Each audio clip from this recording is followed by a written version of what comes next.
خدا خسته شدم از بازیای روزگار.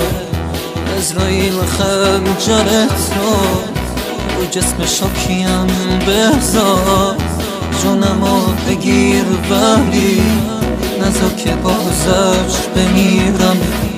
دلم میخواد بمیرم تو گورم آروم بگیرم. خدا منو زجرم نده، میدونی که دلم پاکه. به داد من خودت برس وقتی تنم زیر خاکه. درسته که عذاب خیلی سخته ولی بازم نمیرسه به عذابی که تو این دنیا من کشیدم. خدا خودت شاهدانی تو این بیابون سگی، فریاد من فقط اینه کی میرسه به دادگی. اسرائیل شیپور رو بزن، مرده هاتم زنده میشه. آخی خدا بست دیگه آدم گفتم نمیشه. Arrangement by DJ Ahmed Fad, vocal by Afshin Asadi.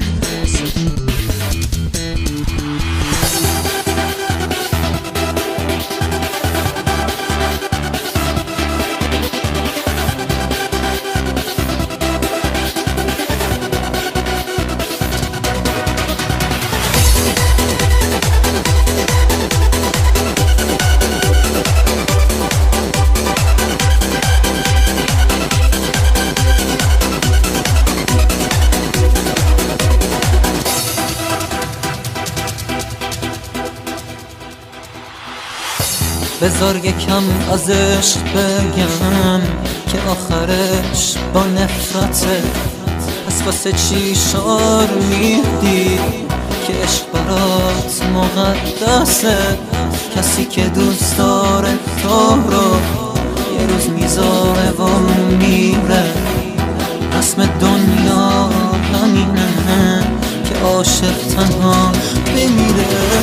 خدا منو ببخش اگه از این دنیا گله دارم. آخه دلم خیلی پره از این دنیا نفرت دارم. چقدر باید این چشم رو با گریه هم عذاب بدم.